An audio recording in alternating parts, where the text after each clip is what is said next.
Olá, que bom que você está aqui conosco no programa Independente. O nosso assunto sempre é droga, dependência química e mais do que falar do problema, é tentar buscar uma solução. Como que a gente consegue, na sociedade, fazer escolhas saudáveis para não ir para as drogas, para não consumir as drogas? E o programa de hoje é muito interessante porque a nossa pauta é o poder das influências. Será que a mídia influencia? Será que o pai que faz uso de drogas influencia? Será que os amigos influenciam? E para falar sobre isso, está aqui conosco Evandro Alcântara, psicólogo, né, Evandro? Isso, eu queria agradecer muito o convite, principalmente por participar de um tema tão importante como esse, que é a influência que leva os nossos jovens e os nossos adolescentes ao caminho tão complicado e tão mortal que é o das drogas. E muitas vezes sem volta, né? Muitas vezes sem volta, infelizmente. E o Bira é vocalista da banda Lírios do Vale, é um prazer estar aqui. Também a importância de estar falando, né? Eu que sou um adicto, né? Porque não existe ex-dependente, né? Quem usa droga, a vida, mesmo que a pessoa pare, ele tem aquilo na consciência, na vida dele. Então, e eu acho que tudo que eu passei na vida de estar mostrando para as famílias, para as pessoas, que é possível você sair dela, é só você querer. Então é isso que a gente veio contar aqui, né?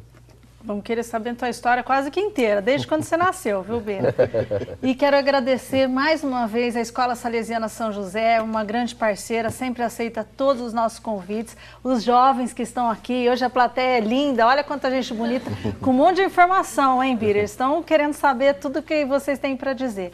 E aí, quando a gente está falando que qual é o poder, né, qual que é a influência que esses jovens têm hoje, eu me pergunto muito, né, o quanto está difícil hoje educar, né, porque na sociedade a gente vê, parece que é comum coisa que não é certa, que está levando os jovens para outro caminho. Então, eu queria saber de você, Evandro, como educar com tanta influência assim, e quais são essas influências?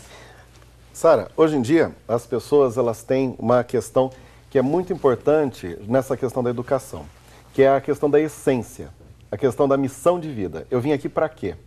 Antigamente as coisas eram muito mais definidas. Então, as organizações familiares, a autoridade de pai, de mãe, era diferente.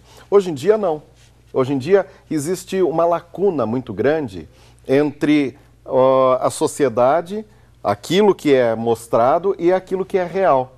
Hoje nós vivemos uma época de extrema pressa.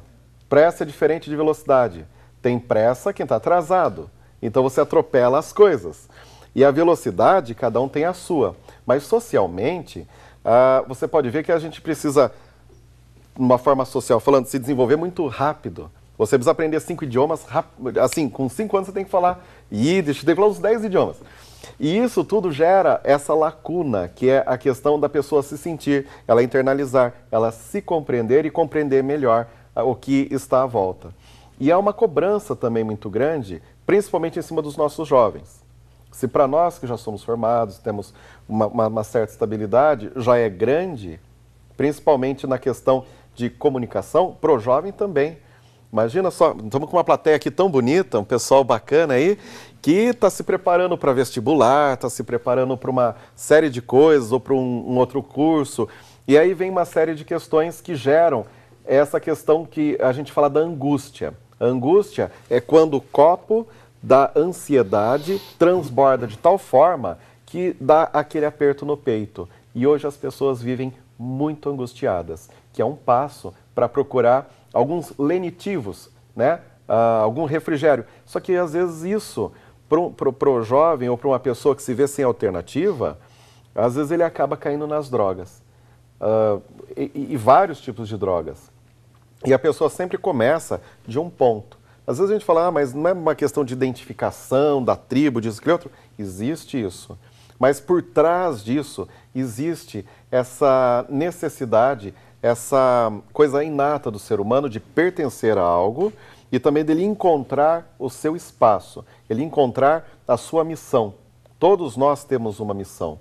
E a gente passa a vida, às vezes, buscando isso. E às vezes cai para um lado errado. Então, com certeza.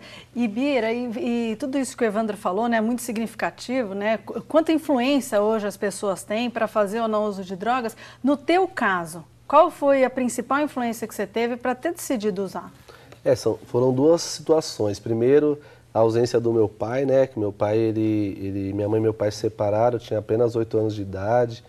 E a gente começou a passar muita necessidade, então aquela revolta, né? Aquela de não ter um pai, de não ter o que comer, não ter nem luz em casa. E a amizade, quando eu comecei a conhecer pessoas, amigos que falavam, meu, vai, experimenta um cigarro, experimenta uma maconha, uma cola, né, uma benzina. E aí você começa a ver que aquilo ali, não, você se apega naquela amizade, você se apega naquelas pessoas, naquele tipo de droga, até o uso da cocaína e o crack, que é aí que você começa a ser dependente, né? Que seja todo dia você tem que usar, você tem que, por exemplo, a gente pegava coisa de casa para vender, os meus amigos pegavam coisa da casa deles para vender, para usar, porque vira uma dependência, de todo dia a gente tinha que usar. E a amizade, eu digo, né? Hoje eu sempre falo assim, em alguns testemunhos, em algumas palestras, eu falo que a importância do pai e da mãe eu sempre falo assim, se o pai e a mãe não falar que ama todos os dias o filho, o dono da boca vai falar, as amizades vão falar, né? O cigarro fala. Então, assim, o abraço do pai e de uma mãe é a salvação do filho não entrar nas drogas. O pai abraçar, a mãe abraçar e falar, filho, tamo junto, o que você precisar, pode contar com a mãe, com o pai, que você pode ter certeza, esse é o caminho do seu filho não entrar nas drogas. De novo, aquela história do vínculo, né? O quanto ele é importante para mim, né? O quanto o pai e a mãe, né, podem transformar e mudar todo o futuro do filho, né? Minha filha ela tem 16 anos, ela mora fora do Brasil, né? Ela nunca beijou na boca, ela fica até brava. Ai, todo mundo me chama de bebê, né? De boca virgem, do pessoal fala bebê, né? Tipo, nunca beijou na boca. E hoje isso parece... é o que você acha, hein? E hoje... E todo mundo fala isso. Mas olha como mudou, inverteu a amizade, fala assim, todo mundo zomba dela porque ela nunca ficou com ninguém. Olha como que é. Ela nunca ficou com ninguém, sabe? Você entendeu? Então hoje os valores inverteram. Então assim, e eu falo pra ela fala, eu quero estudar, eu quero, eu quero conhecer o mundo, eu não quero namorar agora que eu tenho uma vida inteira pela frente. Por quê? Porque eu e a mãe dela todos os dias falam, o dia que você estiver preparado, o dia que você estiver gostando de alguém, você pode contar pra gente e vai que a gente vai estar junto com você. E aí ela começa a ver que ela não precisa, entendeu? Porque as pessoas às vezes fazem, as crianças, essa molecada faz até mesmo para birrar o pai, a mãe. Então quando você vira parceiro do seu filho, você pode ter certeza que você pode deixar ele voar, que ele nunca vai cair. Com certeza. Eu já tenho uma experiência diferente da tua. Eu tenho um filho de 8 anos, esse dia ele chegou em casa e falou assim, mãe, eu tô com um problema. Eu falei assim, filho, 8 anos, né? Que problema que você tá? Eu falei assim, mãe, tô apaixonado pela Sofia. Eu tô namorando a Sofia. Eu falei assim, nossa, já tá namorando? Nossa! 8 anos? E qual que é o problema, né? Ele falou assim, mãe, o problema é que ela não sabe que eu tô namorando com ela. Mas olha que legal, antes dela saber, você já tá sabendo. É uma parceria, né? Exatamente, é o vínculo, né? É o vínculo. E vocês que estão aí na plateia, o que Pergunta vocês... pra eles aqui, ó, quem que falou a primeira vez pro pai e pra mãe que queria namorar, que queria ficar com ela? Não vai me dizer que vocês falaram pro Luizão, né? Não foi pro Luizão. O Luizão é o coordenador pedagógico deles, é como um pai de um monte de filho ao mesmo tempo, né? Mas me fala, boa pergunta do Bira. Quem falou para os pais pela primeira vez? Quem teve esse vínculo? Pai parceiro de, né? Olha lá. Tem? E fica mais fácil quando, diante de um problema, conseguir resolver com um pai parceiro assim? Quem responde? A senhorita que não falou ainda. Como você chama? Rafaela. Você. Eu, ela, pelo amor de Deus, eu não, né? Eu me chamo Isabela. Isabela. Você tem alguma pergunta para eles? Eu queria saber qual que é, atualmente, o que dá mais influência para esse uso de drogas ou alguma coisa assim, se é a mídia, se é os amigos. O que está mais em alta? Vazio existencial. É o vazio existencial. Porque a partir do momento que você se vê incompleto, você começa a buscar nos lugares coisas. Então, por exemplo, a pessoa que não tem segurança em si mesmo, ela vai, por exemplo, assim, para eu pegar uma menina, eu vou tomar umas duas doses de uísque, né? e que eu vou ficar mais descolado. Ou o cara fala assim, pô, tem 3, 4 que fumam, né? Eu vou também para ficar junto com o pessoal, vou fumar também. Ou tem um cara que, né, usa maconha, falou para mim que maconha dá uma ajuda a dar uma relaxada. São as mentiras que você coloca para você se distanciar da sua essência, daquilo que você é. Tudo isso é uma grande ilusão. Eu costumo dizer que existe 3 essências no ser humano. Existe o instinto, que está aqui embaixo. Quem age por instinto é como um animal, porque aqui embaixo está a sexualidade, está a fome, está a sede. Instinto, isso qualquer animal tem. Mais em cima existe o sentimento. Mas qual que é o problema do sentimento? Ele não enxerga.